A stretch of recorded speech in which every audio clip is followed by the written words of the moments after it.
बालपण आणि तरुणाई यांच्यामध्ये एक काळ असतो, त्याला आपण टीनेज म्हणतो. आणि या वयातच प्रत्येक मुलाच्या आयुष्यात एक ना एक असा किस्सा घडतो जो तो लपवून ठेवत असतो. तो किस्सा तो कोणाला सांगू शकत नाही, कारण त्याला भीती वाटत असते. हा किस्सा पण असाच एक किस्सा आहे. मी एका छोट्याशा शहरात राहत होतो. लहानपणापासूनच मला सगळेजण पुस्तकी किडा म्हणून चिडवायचे. त्यावेळी माझं वय 13-14 वर्ष असेल. मी नुकताच जवान झालो होतो. मी अभ्यासात जेवढा हुशार होतो, खेळण्यात पण तेवढाच पटाईत होतो. मी आमच्या गल्लीतील टीमचा कॅप्टन होतो आणि प्रत्येक वेळी आमचीच टीम सामना जिंकत होती. सगळं काही अगदी व्यवस्थित चालू होतं. पण एकदा मी मैदानात खेळत होतो. त्याचवेळी आमचा बॉल मैदानाच्या शेजारी असलेल्या घरात गेला. ते घर पूर्वी मोकळंच होतं. तिथे कुणीही राहत नव्हतं. पण आत्ताच काही दिवसांपूर्वी तिथे एक फॅमिली राहायला आली होती. आता बॉल माझ्याकडून त्यांच्या घरात गेला होता. त्यामुळे तो मलाच आणून देणं भाग होतं. मी विचार करू लागलो की ना जाणे कशी फॅमिली असेल ही. जर का माझ्या सगळ्या मित्रांसमोर मलाच रागवलं गेलं तर मग माझं काही खरं नाही. म्हणून मग मी त्या घराच्या अंगणात असलेल्या भिंतीवर चढलो आणि तिथून आत उडी मारून बॉल आणायचं ठरवलं. पण तेवढ्यात अचानक माझी नजर त्या घराच्या खिडकीवर पडली. मी बघितलं तर समोर एक 30-32 वर्षांची बाई फक्त टॉवेल गुंडाळून बाथरूममधून बाहेर निघाली. ते दृश्य बघून आयुष्यात पहिल्यांदा मी तरुण झाल्याचं आतून मला जाणवलं. मी तर जणू त्या बॉलबद्दल विसरूनच गेलो होतो. मी हळूच लपून छपून त्या बाईला बघू लागलो. पण तेवढ्यात माझ्या एका मित्राने मला जोरात हाक मारली आणि तो आवाज ऐकून त्या बाईची नजर माझ्यावर पडली. तिची आणि माझी नजरानजर झाली. माझी नजर तिच्यावर पडली आणि अचानक माझा तोल गेला. मी जोरात आवाज करत धाडकन त्या भिंतीवरून खाली पडलो. मी खाली पडताच माझे सगळे मित्र आणि ती बाई सगळेजण मला बघायला त्यांच्या अंगणात आले. मी मात्र तिथेच वर तोंड करून पडलो होतो.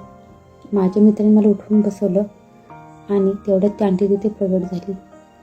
ती आंटी माझ्या मित्रांना म्हणाली, याला उचलून घरात आतमध्ये आणा, मी याची मलमपट्टी करते. हे ऐकून माझ्या मित्राने मला उचलून त्या आंटींच्या घरामध्ये घेऊन गेले. मला त्याने तिथल्याच एका सोफ्यावर बसवलं. ती आंटी एका औषधाचा बॉक्स घेऊन आली आणि माझ्या शेजारून बसली. मला एवढा त्रास होत असून देखील मी हळूच चोरून चोरून त्यांच्याकडे बघत होतो. त्यांचा गोल चेहरा, काळे लांबसडक भिजलेले केस, मोठे डोळे आणि साडीच्या आतून हळूच डोकवणारी तिची ती गोरी कंबर, चेहऱ्यावर हसू आणि तिच्या गालावर पडणारी ती खळी.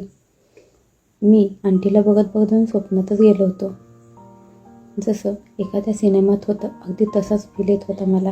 त्या आंटीला बघण्याच्या नादात मला जरासुद्धा वेदना जाणवल्या नाहीत. तेवढ्यात माझ्या एका मित्राने माझ्या डोक्यात चापट मारली आणि हळू आवाजात माझ्या कानात बोलला, एवढं निरखून बघू नकोस, आंटींना कसं तरी होतंय बघ. हे ऐकल्यावर मात्र मी एकदम स्वप्नाच्या दुनियेतून बाहेर आलो. मी समोर बघितलं तर खरंच आंटी जरा लाजत होती. त्यावेळी मी लाजून अगदी लाल झालो होतो. पण त्याचवेळी माझ्या हृदयाचे ठोके वाढले होते आणि जण ते मला सांगत होते, बेटा राहुल, हेच आहे तुझं पहिलं प्रेम. त्या दिवशी ती जखम माझ्या पायाला नाही तर माझ्या हृदयाला झाली होती आणि मी घायाळ झालो होतो. मी तर हे सुद्धा विसरून गेलो होतो की तिचं अगोदरच लग्न झालं आहे आणि ती वयाने देखील माझ्यापेक्षा मोठी आहे. आता तर मी रोज शाळा सुटल्यावर त्या मैदानात जायचो आणि त्यांच्या घराच्या बाहेर बसून बघत राहायचो की एकदा तरी ती मला दिसावी.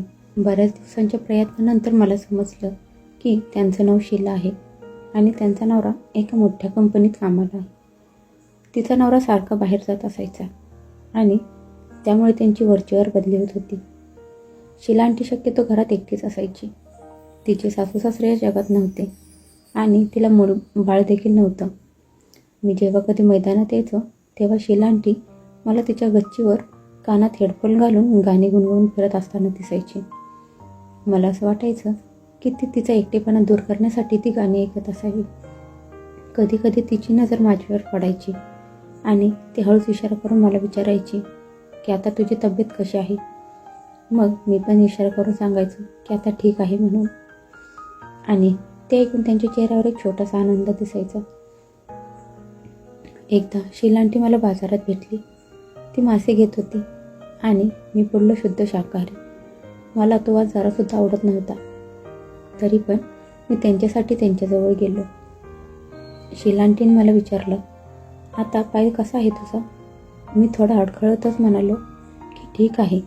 मग ती हलकीशी हसली आणि म्हणाली, पण तू तर त्या दिवशी मला तुझं नाव पण सांगितलं नाहीस. मी म्हणालो, माझं नाव राहुल आहे. तेवढ्यात तिचा नवरा तिथे आला आणि माझ्याकडे बघत म्हणाला, अरे वा, आता कसा आहे तुझा पाय? शीला सांगत होती की तू आमच्या घराच्या भिंतीवरून खाली पडला होतास.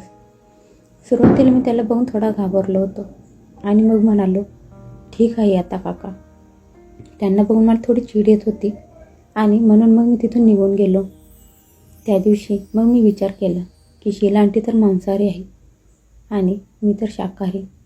म्हणून मग मी बाजारातून येताना एक फिश फ्राय घेऊन आलो आणि ठरवलं की एकदा माझ्या बेडरूममध्ये जाऊन हे ट्राय करणार.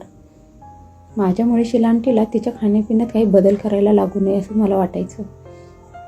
बाजारातून आणलेलं बाकी सामान मी किचनमध्ये ठेवून दिलं आणि मी माझ्या खोलीत गेलो.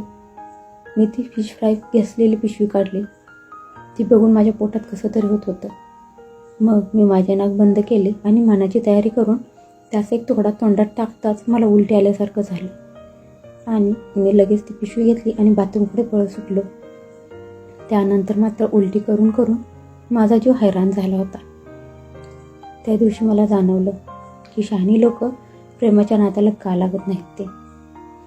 एके दिवशी मी असंच त्यांच्या घराजवळ गेलो आणि बघितलं तर ती दरवाजात बसून रडत होती.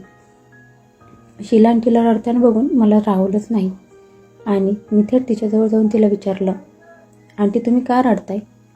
पण माझ्या त्या प्रश्नावर समोरून जे उत्तर आलं ते मला अनपेक्षित होतं. ती रागात मला बोलली, तुला काय करायचं आहे? तू तुझ्या कामाशी काम ठेव आणि निघ इथून. बघावं तेव्हा तोंड वर करून येतो, मूर्ख कुठला. काही वेळ तर माझ्या कानावर विश्वासच बसेना, कारण मी असा कोणता प्रश्न विचारला होता तिला की ती माझ्यावर एवढी नाराज झाली होती. काही वेळासाठी मला असं वाटलं होतं की जणू कोणी माझ्या पाठीत खंजीर खोपसला होता. मी तिथून निघालो आणि घरी आलो. पण घरी आल्यावर सुद्धा राहून राहून माझ्या मनात तोच विचार सारखा येत होता. माझ्या मनात तिचं ते बोलणं खोलवर जखम करून गेलं होतं. त्यानंतर मी बरेच दिवस मैदानात खेळायला गेलोच नाही. एवढंच नाही तर मी माझ्या मित्रांना भेटणं आणि खेळणं पण सोडून दिलं. मी कायम खिडकीत बसून शीला आंटीच्या त्या बोलण्याचा विचार करत बसायचं. माझं कशातच लक्ष लागत नव्हतं. मी अभ्यासाकडे पण दुर्लक्ष करू लागलो होतो आणि त्यामुळे माझं नुकसान होऊ लागलं होतं. मी तिच्यासोबत कितीतरी स्वप्न बघितली होती, पण ती सगळी स्वप्न आता भंगली होती. माझ्या आईला माझी काळजी वाटू लागली. तिने माझ्या मित्रांना त्याबद्दल विचारलं देखील, पण कोणालाच काही माहीत नव्हतं. एकदा असं मी खिडकीत बसून मैदानात खेळणारी मुलं बघत होतो. तेवढ्यात मी बघितलं की शीला आंटी मैदानात माझ्या एका मित्राशी काहीतरी बोलत होती. आज बऱ्याच दिवसांनी मी तिला बघत होतो, पण तेवढ्यात माझ्या नजरेसमोर तिचा तो रागाने लाल झालेला चेहरा आले आणि मी खिडकी बंद करायला जाणार तोच मी बघितलं की माझा एक मित्र शीला आंटीला माझ्याकडे इशारा करून काहीतरी सांगत होता. त्यात मी खिडकीतच बसलो होतो, त्यामुळे तिला मी लगेच दिसलो. ती मला तिथूनच हाताने खुणवत मैदानात बोलवत होती. एका क्षणी असं वाटलं की मी जाऊच नाही, आणि का जाऊ? त्या दिवशी तर माझा अपमान करून मला हाकलावून लावलं होतं आणि आज मला बोलवत आहे. पण मी माझ्या मनावर जास्त वेळ कंट्रोल करू शकलो नाही, कारण माझं मन मला सारखं सारखं सांगत होतं की राहुल चल चल, हे तुझं पहिलं प्रेम आहे. मी पळतच मैदानात गेलो. तिने मला बघितलं आणि ती एकदम भावुक झाली. ती पुढे एकही शब्द न बोलता मला तिच्यासोबत घेऊन तिच्या घरी गेली. मी पण तिच्या मागे मागे अगदी लहान मुलांसारखा कधी तिच्याकडे तर कधी तिच्या चालताना हालत असलेल्या मादक शरीराकडे बघत निघालो होतो. शीला आंटी मला घेऊन थेट तिच्या बेडरूममध्ये आली आणि तिने बेडरूमचा दरवाजा बंद केला. ती मला म्हणाली, राहुल, त्या दिवशी मी जे तुझ्याशी वागले त्याबद्दल मी तुझी माफी मागते. खरं तर त्या दिवशी मला दुसऱ्या कुणावर तरी राग आला होता, पण तो तुझ्यावर निघाला. I am sorry. असं म्हणत असताना तिने माझा हात घट्ट पकडला होता. मग मी माझा हात तिच्या हातावर ठेवत तिला त्याबद्दल विचारलं. तिने माझा हात तिच्या हातावरून बाजूला केला आणि म्हणाली, त्या सगळ्या गोष्टींसाठी तू अजून लहान आहेस. मी म्हणालो, मी एवढा पण लहान नाही की तुमची अडचण ऐकू न शकेन. शीला आंटीचे डोळे भरून आले आणि ती घैवरल्या स्वरात म्हणाली, ॲक्च्युली मला असं समजलं की माझ्या नवऱ्याची बाहेर अजून एक बायको आहे आणि तिच्यासाठी आता मला माझा नवरा सोडचिठ्ठी देणार आहे. एवढं बोलून ती हुंदके देत देत रडू लागली आणि रडताना अचानक तिने मला जोरात मिठी मारली. आयुष्यात पहिल्यांदाच स्त्रीचा देह माझ्या देहाला चिटकला होता. मला स्त्रीचा पहिल्यांदा स्पर्श होत होता. चुकीच्या वेळी जरी असलं तरी मला ते सुख मिळालं होतं. शीला आंटी बराच वेळ माझ्या मिठीत होती आणि ती रडत होती. मला तिचा गरम श्वास आणि तिच्या छातीची धडधड स्पष्ट जाणवत होती. तिच्या अश्रूंनी माझा टी-शर्ट थोडा भिजला होता.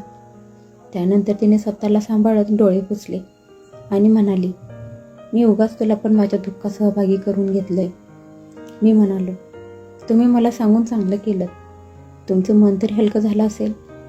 वरवर जरी मी तिच्या दुःखात सहभागी असल्याचं दाखवत असलो तरी मी खुश होतो की आता तिच्या आयुष्यात फक्त आणि फक्त मीच असणार. तेवढ्यात दरवाजाची बेल वाजली आणि तिने जाऊन दरवाजा उघडला. पोस्टमनने तिला एक चिठ्ठी दिली. शीला आंटी ती चिठ्ठी वाचत बेडरूममध्ये घुसली. ती रडू लागली होती आणि तिचे अश्रू तर जणू थांबायचं नावच घेत नव्हते. मग ती माझ्यासमोर येऊन बसली आणि तिच्या हातातून ती चिठ्ठी खाली पडली. मी ती चिठ्ठी उचलून बघितलं तर ती सोडचिठ्ठी होती. त्यात स्पष्ट लिहिलं होतं की तिचा नवरा तिला सोडचिठ्ठी देत आहे आणि त्याबदल्यात तिला त्याच्या इस्टेटीमधून हे राहतं घर आणि 25 लाख रुपये देत आहे. मी बघितलं तर त्या चिठ्ठीसोबत एका बंद पाकिटात 25 लाखांचा चेक आणि त्या घराचे पेपर्स होते. शीला आंटी रडत म्हणाली, माझ्या वडिलांनी मला याच्यासोबत लग्न करू नकोस म्हणून सांगितलं होतं, पण मी त्यांचं ऐकलं नाही आणि त्याच्यासोबत पळून जाऊन लग्न केलं. मी माझ्या वडिलांचं ऐकलं नाही आणि त्याची शिक्षा आज मला मिळत आहे. मी तिला म्हणालो, तुम्ही रडू नका. त्याच्यासारख्या माणसासाठी रडून तुमचे अश्रू वाया घालवू नका, कारण हा तुमच्या अश्रूंचा अपमान आहे. मी तिला शांत करण्यासाठी असंच एक फिल्मी डायलॉग मारला होता, पण माझा तो डायलॉग अगदी बरोबर बसला होता. ती शांत झाली आणि मग म्हणाली, तू बरोबर बोलतेस. मी आता स्वावलंबी बनणार, जॉब करणार आणि पुन्हा स्वतःच्या पायावर उभे राहून दाखवीन. मग ती काही वेळ शांत झाली आणि पुन्हा रडत बोलू लागली, पण प्रेम तर परत मिळणार नाही ना मला. मी मनातल्या मनात विचार करू लागलो की तुझं प्रेम तर तुझ्यासमोरच बसलं आहे, फक्त वयाचा प्रॉब्लेम आहे. नाहीतर आजच माझ्या मनातलं मी तुला सांगितलं असतं. पण असो, एक ना एक दिवस मी माझ्या मनातलं तुला सांगणारच. हा आहे या कथेचा पहिला भाग. या कथेचा पुढचा भाग घेऊन आपण लवकरच भेटूया. कथा आवडली असेल तर चॅनलला नक्की सबस्क्राईब करा. धन्यवाद.